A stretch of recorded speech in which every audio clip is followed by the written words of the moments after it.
Hi everyone. It's been such a long time, but karibuni sana to Msingi Talks. Msingi Talks podcast is a podcast hosted by Msingi Trust. This season, we are doing something very exciting. We are embarking on a series, Faith and Feminism series, that is sponsored by Voice. And we'll be exploring the intersection of faith, feminism, and how that intersection brings about freedom. I am so very honored here to have an amazing guest, a friend who will help us explore this conversation. Karibu sana, Mary. Thank you. Mm-hmm. Yes, thank you, Carol, for inviting me to this very Karibu. exciting conversation. Yes. Um, indeed, those things that are also a bit controversial, there's Yes. something interesting about them Yeah. because we see them as adventure for Mm-hmm. learning, Mm-hmm. adventure for busting myths around it. Mm-hmm. Yeah, so I'm very happy to be here. All right. Yes. Thank you. So, can we first tell people how we met?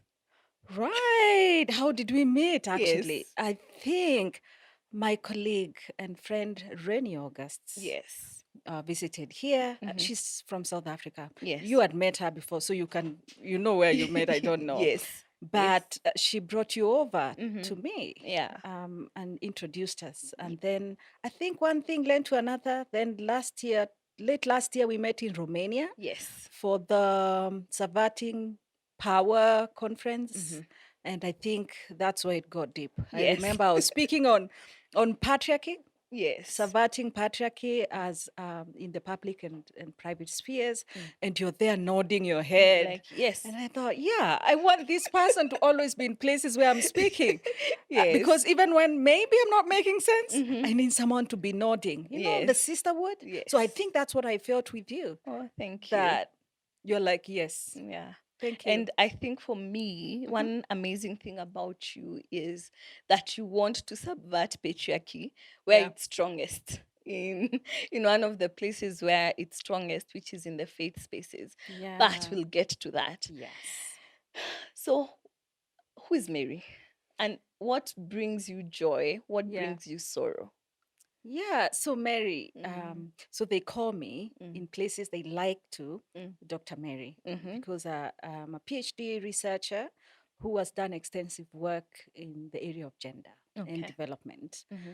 But I also have a strong faith background, Yeah. actually having done some theology before my PhD, research in theology and learning that goes around that. I'm a mother as well, Mm. and a mother of boys, teenage Yeah. boys. Yeah. And I see myself as someone who has all these spaces of Mm, raising children, mm, spaces of speaking to issues that African mm, Christian women like me mm-hmm. encounter every day, but also space to speak to men Mm. whom we love because we Yes. don't hate men Yes. and we don't love women more than men. Mm-hmm. It's just that we appreciate their situations and experiences that are really different. Mm-hmm. And there are also times where there can be harmful practices against women. Yeah. And we need to be speaking out to that. We need to be raising men like my sons Mm-hmm. and other young people and speaking to older people as well Yeah. about the best relationship as Christ would want it. Mm. And so for me, faith and feminism, it rings a bell like, yes, That works. yes, That faith and works. feminism. Yeah. Yeah. Mm. You talk about faith and feminism, Yeah. and for many of us, those are two very polar opposite terms. You Yeah. can't be a person of faith and a Yeah. feminist, Yeah. and you can't be a feminist who has a faith. Yeah. Are they antithetical? Are they Hmm. polar opposites? Are they hot cold? How? What's your understanding on? What's your understanding of those two? Carol, first, they are not antithetical. Yeah. They are not mutually exclusive Mm-hmm. or things that don't mix. Because I think that one for me, even what has grounded me to what I call myself as an African Christian feminist, Mm-hmm. what has grounded me and taught me a lot on how to be that is Christ Himself, Mm. who is like the call of our faith, Mm-hmm. Jesus Christ. Yeah. And when I read Jesus' interactions with women, for example, and men, there's no time that I read something different from what feminism is. So I think I learned feminism from Jesus himself. And there are so many examples. We can start off here, just seeing Jesus acting so countercultural. There's no time he silences women. There's no day he stereotypes them. Yes. There's no day he shames them. There's no day he excludes them in the In a interactions. culture. Yeah. And I think one of the things that comes to mind when you say that is that the culture of that day was really, really patriarchal. Yes. The text of scripture is written in very patriarchal times. Yes.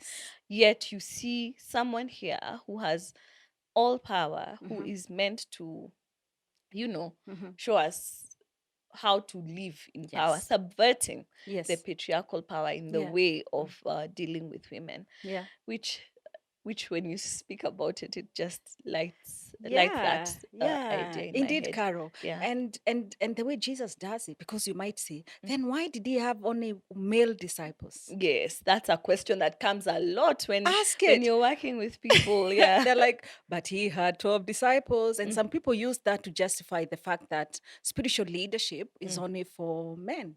But what Jesus was trying to do is he was countercultural, but he grew up in a culture. Yes. And he wanted to change what there was to be changed about male and female relations from within that culture. So when he talks to the disciples, the places he goes, he demonstrates to them that women also are worth being philosophers of the time, theologians of the time. You remember Jesus visiting Martha and Mary. Yes. And Mary sits there to engage in something that within Jewish culture, woman was not supposed to do. Like, you are speaking deep spiritual things with this spiritual man called Jesus. But Jesus shows that, yes, these people are worth and they're capable and they can be held accountable for spiritual matters. And so he says, Mary is choosing the right thing. Yeah. But because he also lived in a culture where Martha was also serving that culture, he does not shame Martha. He just says, Mary has done well. Yeah. Without completely throwing away the role that Martha was taking in the kitchen to make a lovely cup of tea for them, or whatever that was. Are you I feel like unanikata because Are you refusing to cook tea in the name of feminism? I am refusing to cook tea and making tea in the name of feminism because I will not sit down.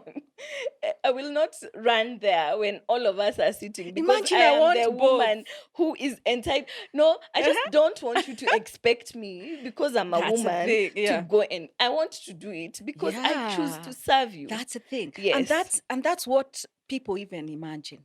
We look at feminism as this complete separated person. Yes. Who does not want to even drink that tea. They don't want to make that tea. They also want too much to maybe only to lead, only to be in, all these spaces.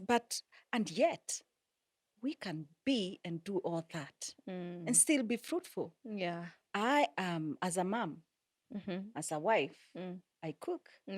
All right? Yes. But I am not raising my children to think that is that's a woman's job. Yeah. That anyone can do that. I mean, cooking is a basic service that we must do to live. Yes. So why would I let my boys get out there in the world without having that basic life skill?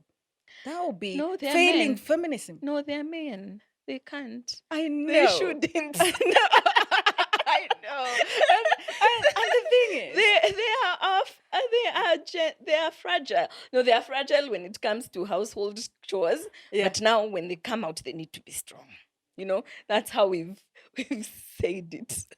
Yes. So really, I'm saying that we learn a lot from Jesus. Jesus actually called women and commissioned them. What was he actually doing with the woman at the well? Yeah. He calls her out for her sin, which means being a woman does not exclude you from being called out if you're wrong, Carol. Yes, right? that's true. He calls her for what she was doing, but it doesn't end there. It doesn't end with just shaming her. and telling her, you off you go, you have no place in my kingdom. He calls her, encourages her, send her off. Yeah. What is that? That's commissioning. Yeah. That is like ordaining. That's That's like ordaining. ordaining her. And she goes off forgiven, empowered, and visioned. Yeah.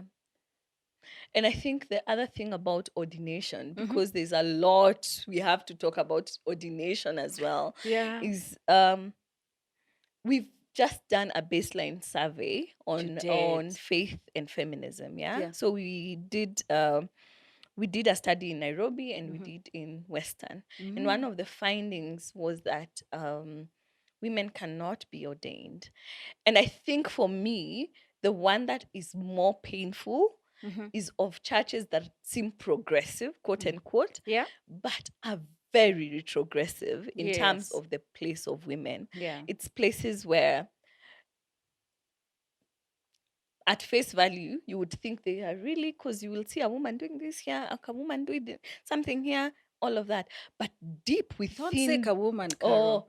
Sorry. Woman. A woman. Yes, thank you. And this is how we also I know you're using the terms that sometimes but also people use. It's also important for us for you to point that out, is because that's also, you see how patriarchy is even within me, who is feminist, but I will now belittle the one who's doing one thing there. And it's very important for us, for the language that we are using, to be very empowering and inclusive. So thank you for that.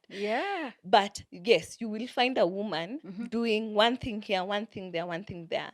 But decision making, she is nowhere near this place. Our auntie that we learned from, Dr. Mercy Amba Oduyoye, calls I think the church the marketplace for women, where they do everything but own the market. You are in, you do everything to make that market run, but you will never be entitled to that market. The church is mostly feminine in terms of members. There are more women. Yes, in terms of everything. But in mainstream churches, women are not ordained, and it becomes a problem. What's your view? Carol, I've seen a lot of progress. Yes. It's just that there's more we need to do. We have seen women ordained as, to get that reverend title. In some places, not yet bishop. Yes. Okay? In fact, just last year I was so disappointed. One of the female clergy who was rising up, I really looked up to her in a lot of ways. I thought she would even make it to the next Archbishop of the Anglican Church of Kenya. She retired. And I thought, wow. So when are we going to wait for another one to get to the point of authority she had reached? But already there's a lot of progress. So that's one first thing to appreciate. Yes.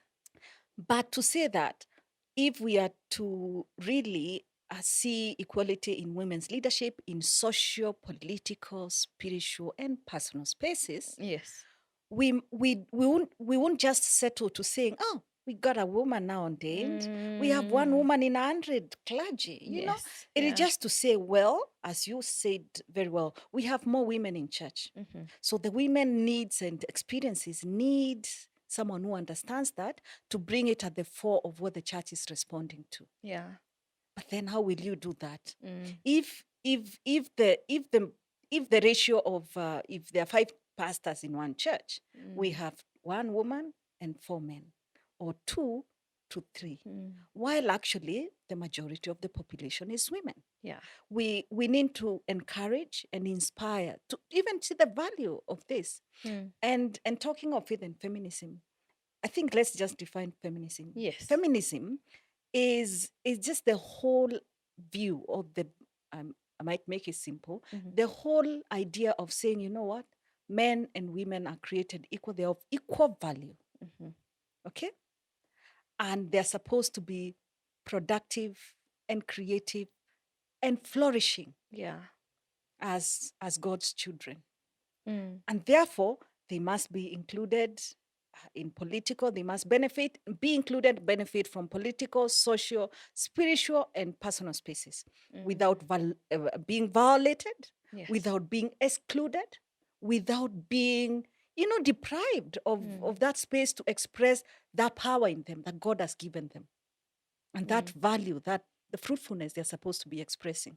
So when we are talking about faith and feminism, is asking, are we there yet? Is I know there is controversy about thinking of feminists as all these bad people who hate men, who hate every good thing that a man should be in the society, including being wonderful wives and being wonderful cooks and being, great aunties like myself and you. And yet it's not. Yeah. It is really anyone, and a feminist can be a man. Yes. Feminists are not tied to gender. Yes. Yes. It is anybody who appreciates the value of a woman and says, I want to support this woman or encourage or inspire other people to help her or strengthen her so that she can be fruitful in those different aspects of life, whether it's spiritual, social, or personal life. And anyone can do it. And so that's why when I see Jesus Carroll, he is a feminist. And we can learn a lot from just seeing how he treats women and brings them at the fore of just the core space of, hey, I sent you too. You sent. You talk about, I want to hear your journey into leadership. Yeah. And when did you start identifying as a feminist? Is there I want to hear Mary's I'll tell story. you, Carol, Yes. Yeah. I can't put a finger. Hey, I became a feminist in 1979 or whatever. Yes. Well, whether I was old enough to know anything or not. But I think this awareness has kept just creeping on me, like nudging me without even trying. Yes. And to tell you the truth, when now I see what my heart pumps harder for, supporting other women and inspiring men to see the value of women so that they can stand with them for equality, it reminds me of what my grandfather used to do to me. Yeah. And I can tell you, my grandfather was a feminist, even if he didn't know that name existed. Yes. Even I didn't know. As a young girl growing up, the things that grandpa would include me in, things that were supposed to be for men. Yeah. Growing up in the village where really the value is really men, Yes. And so even when it came to teaching skills, my grandma taught me how to, to use nail and hammer, to nail things. And if a goat passed somewhere and broke it, he didn't seem to say, let me call Mary's brother. He would call me because he knew and taught me. And in our conversations, grandpa did not in any way appear as though he's making me feel like I'm a girl. I can't be that. Yeah. He was a feminist, even if he didn't know. Yes. So maybe I just grew up, and then as I got exposed to other women who are not like me, I grew up in a lot of privilege. So I haven't faced any kind of violations or being excluded by my family or the people around me. But I then realized there's a world out there that is bigger than my own nice bubble of women who are really experiencing life. And it started from some work I was doing in Nairobi slums with women there, and listening to their stories, Carol. And I realized that what I knew life is like for other women is different. Yeah. And I'm speaking this because there are people who keep saying, oh, there's equality these days, just because of their own experience. And they don't know the other side of majority of other women in the world and what they are facing.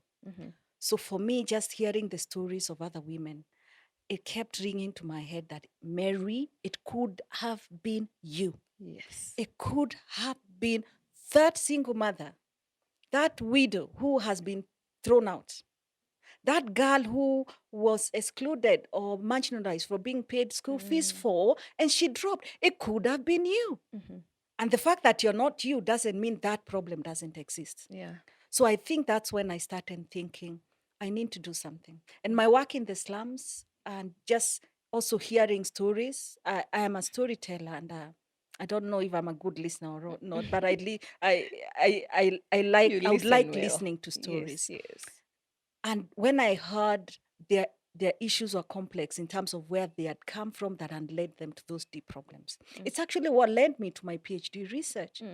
Going back and asking, what are these gender norms? What are these social norms that are getting people to this kind of quagmire? Yeah. So if you can put it, let's say it's a continuum. It's a continuum Yeah.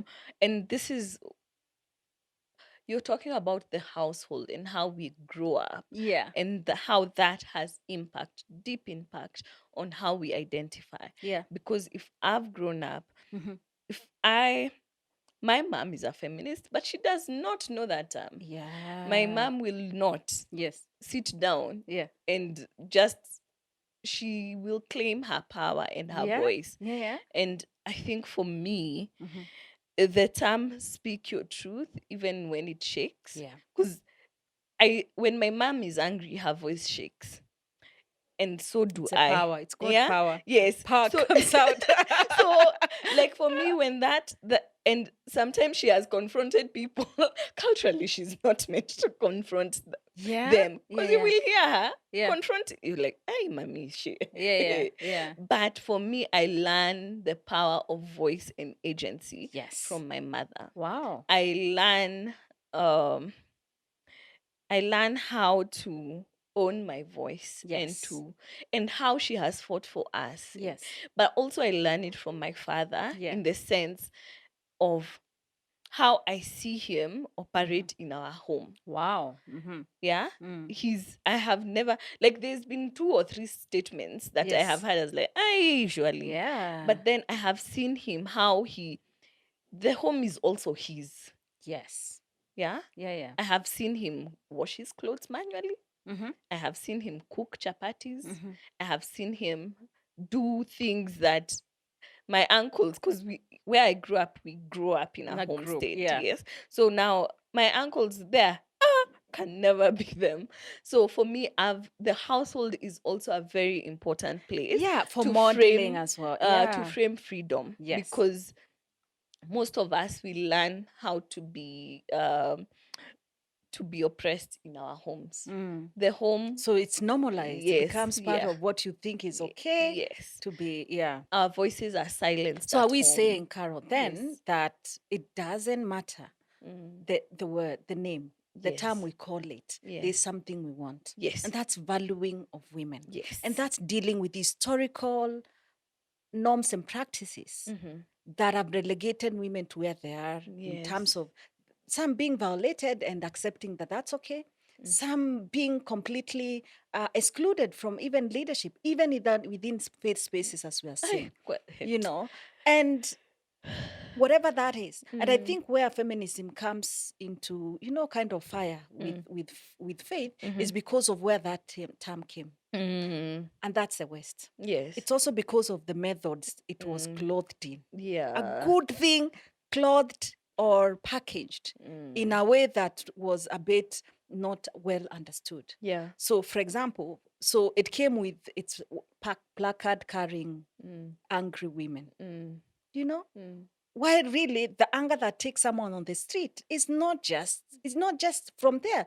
It's broader and broader, and we need to be asking. So we have different methods of engaging and pushing patriarchy and inequality away. And even within faith space, we do that. For example, in main churches, we have women's guild. What is women's guild? Isn't it a feminist? Yes, I think faith as movement? we were talking about it, I was like, the Women's Guild, the Catholic Women's Action, the the Mothers Union, all Yes. of those are feminist And spaces. in our church, we call it WM. Women's Yes, Ministry. We don't have uniform yet. I wish we could. Me, I do not want uniform. But one of the things I want to say though about the placards, me, I'm a placard carrying feminist, and a t-shirt Yes. wearing a radical feminist with Yes. my t-shirts. Yes. And I think there's a role for all There's of us, all methods, all methods of Yeah. advocating for equality. Because again, I like the illustration of all these fingers, is that all Yes. of them have a role. Yeah. You know, and so, and this is now where I want us to talk about the fight, Yes. that struggle Yeah. between faith and feminism, and feminism and faith, Yeah. where you, like, for me, sometimes I feel like I don't really belong because, and I've been told outright in some spaces, in some feminist spaces, Yeah. that I can't be a feminist because I am a person of faith. Yeah. And I've also been told in faith spaces that I can't be a woman of faith because I'm identify as a feminist. Actually, in reality, what I identify is more on what Mercy Amba Oduyoye and also the womanists of Yes. of North America identify. That is more where I identify with. But And you let's know, talk Carol, about those. Let's talk those about tensions. those tensions. Yeah, and Carol, there's something to do with who gives anybody authority and space to tell you you are not this and not that. Yeah. Where does that come from? I think that's where we need to be questioning first. Yeah. So whether you accept me as a feminist or not, Yeah. I don't care.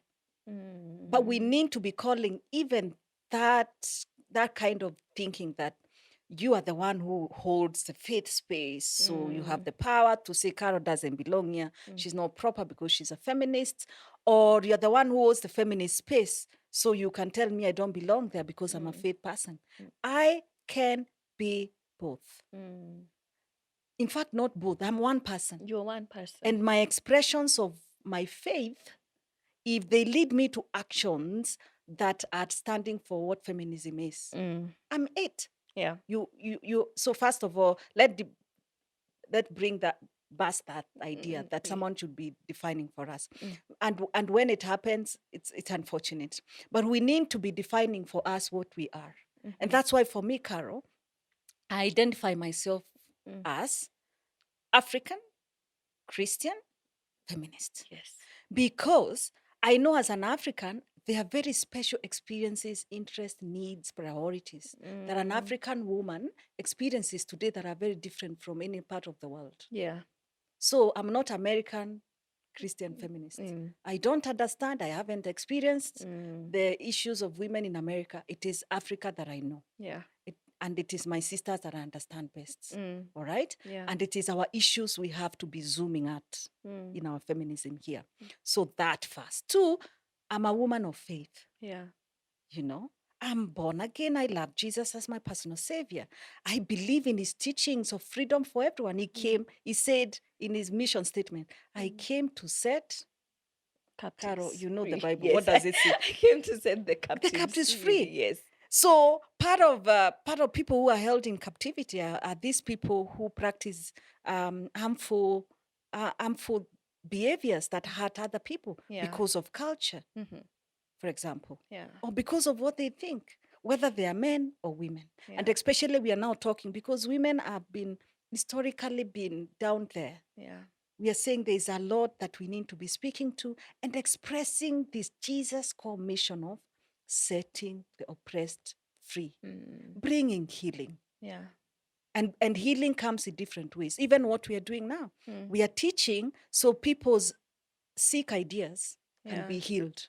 And then they start doing what Jesus would do. Yeah. So that bit of Christian. Yeah. Lastly, feminist, that I have the interests of strengthening and supporting gender equality. The men and women are seen as equal, of equal value and of equal function.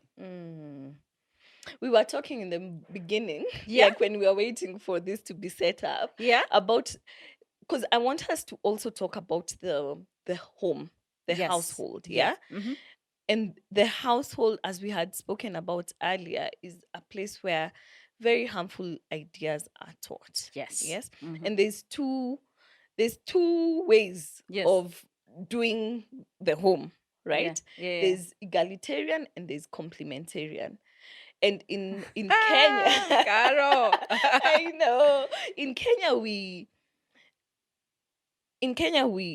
very, very much are a complementarian society. Are we? I No, don't know. Caro, we can't generalize that. We can't, We yeah? can only say in some of the spaces, egalitarian is more, complementarian is more of what they lean towards in other Yes. places. There's no clear-cut thing to say this and this. And those two, egalitarian and complementarian, are used in theological spaces Yes. to try to explain what we should be thinking about women's leadership in church. Please And tell her us. value. Yes, and please her tell value us. in that spiritual Yes. space. Yes. So tell us for what they mean. egalitarian, Yes. which is where majority of evangelicals lean to, complementarian. egalitarian. Egalitarian Yes. are evangelicals are egalitarian. Yes, Carol. Really? That from what is written, from written script, that is what they stand for. Evangelicals? Yes. You're shocking me. That over is here. where they come from. And that's where you see Pentecostal churches, because that's where evangelicals fall. Pentecostal churches, we have a lot that are even women-led, women-founded, and women-run. But Caro, remember I told you that we need to be appreciating what's good, what's happening, and strengthen what's already there. It is still within these spaces where egalitarian really believes that women are of same value and God has put spiritual gifts in them and they can serve in any position in church. Yes. Okay? Yeah. Now, when the rubber meets the road within that space, because of the socialization that even these men and women who believe in this are coming from, we realize that thing is not perfect yet.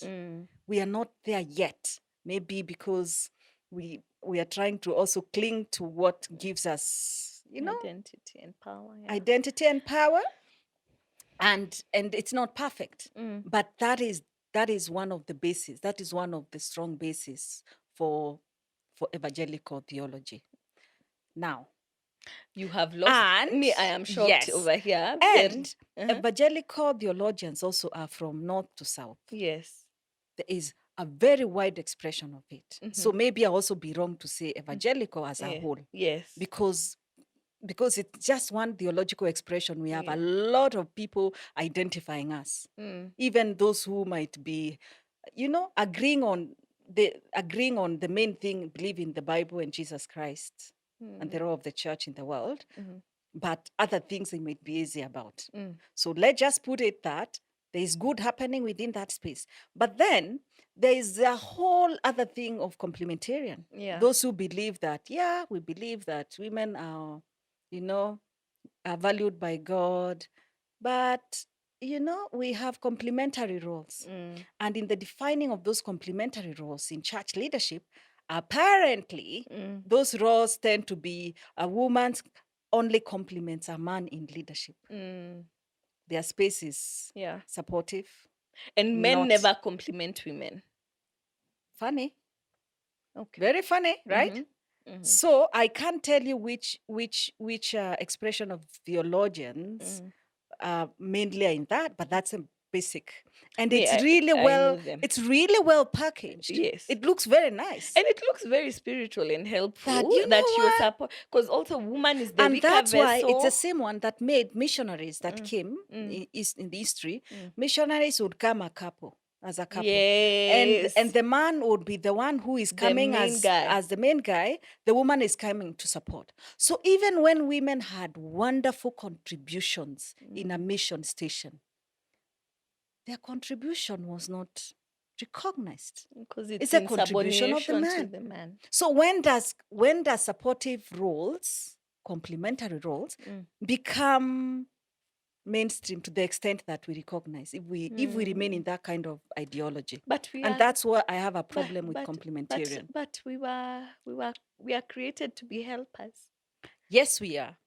But that definition of helper, who defines that? Who defines that? When, for me, the helper is in relationship between a man and a woman.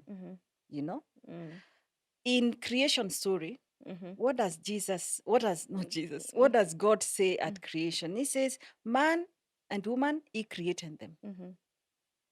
He created the man and woman to rule and subdue. Yeah.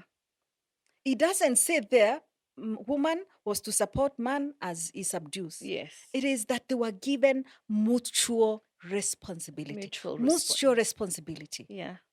To rule. To make the earth that it should be. Habitable.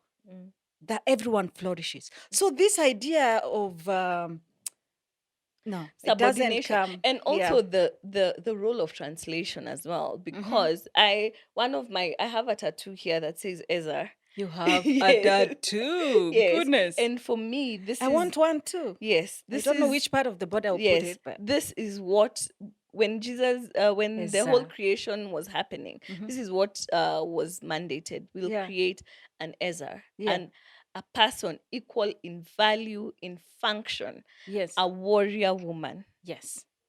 Yeah. So it's never been someone that a step below. Yes. It's always been equal. Yeah. But you see, translation also always serves a purpose. And that sorry guys if I am bringing some bombshells here, but translation also serves a purpose. Yes. So if the people who are translating wants to put women in their place, or want to retain power, or want to do all of those things, they will remove and turn turn text to them. Yeah. This conversation is really interesting. Yeah. But I want to ask, you talked about being an African Christian feminist, which I think I had read about it from when you did an article from Bikozulu. Interesting. You read that? Yes, I read that. Yeah. But and I loved that you came out with those very three polar, and I loved how you've explained it. But I want to ask you, what can Christianity learn from feminism, and what can the feminist movement learn from Christianity? Wow. A lot, really. So beginning from what can Christian learn from feminists? Really, if you are living to advance the interest of God, one of the biggest interests of God is freeing the oppressed, giving freedom, right? Yeah. Bringing healing. And when, as a Christian, God has placed you here and given you all that it takes so that you can be agent of bringing that freedom, of bringing that healing to a broken world. Yeah. Bringing justice to a broken world. So feminism talks about bringing freedoms and gender justice. Yeah. Okay? And supporting and strengthening those who have been historically, downtrodden, which is the women.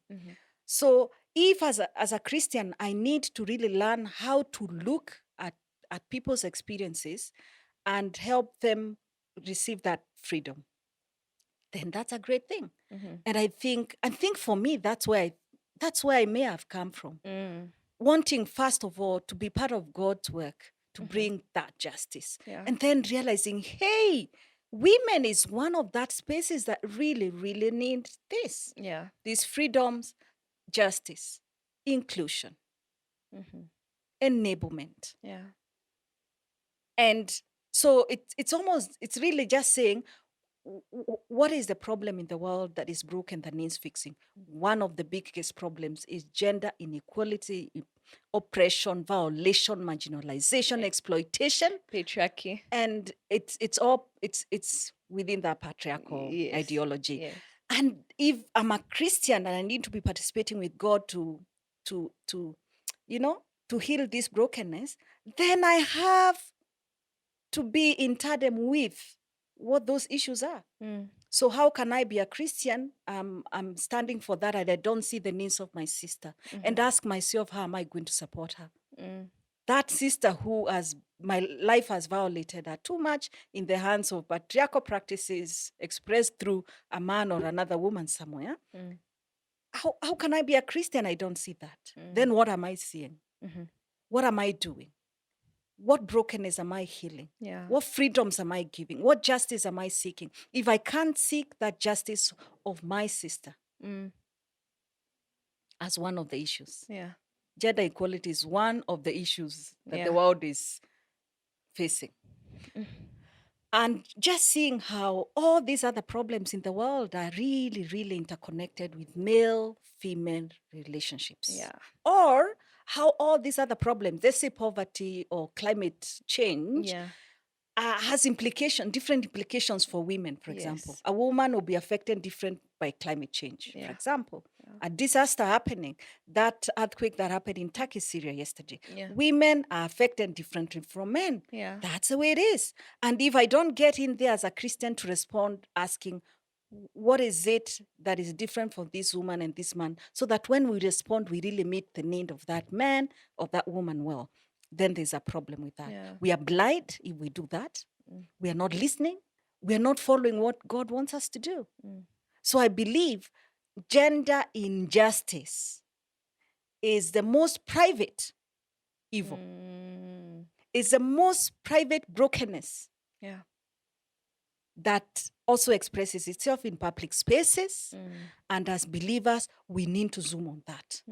We need to prioritize because it is affecting everything else. Yeah. Ooh, thank you. I want last question, but I want you to also say what feminists can learn from Christianity, but also about, as we wind up, about power.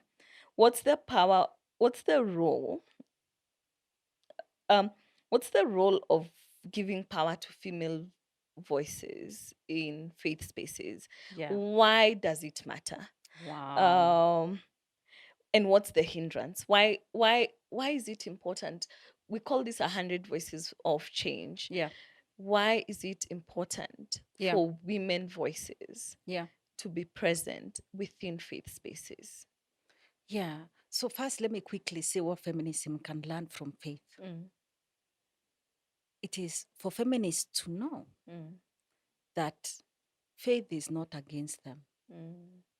It is just another space for influencing what we want. It's that we want the same things. Okay? Whether it's the way they're packaged or the methods we are using, that's I would say it's a small issue. We need to learn from each other. And that the faith space has it's already organized spaces. Let's say churches, they're already organized spaces where we can bring the voices of gender justice or feminism in a place where people are already willing to be, because church people are really willing to help. They are really willing to learn.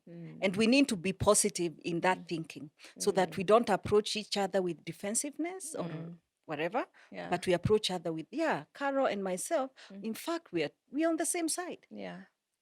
Women's Guild, the WM, or whatever, I find we that are together. Like those spaces, like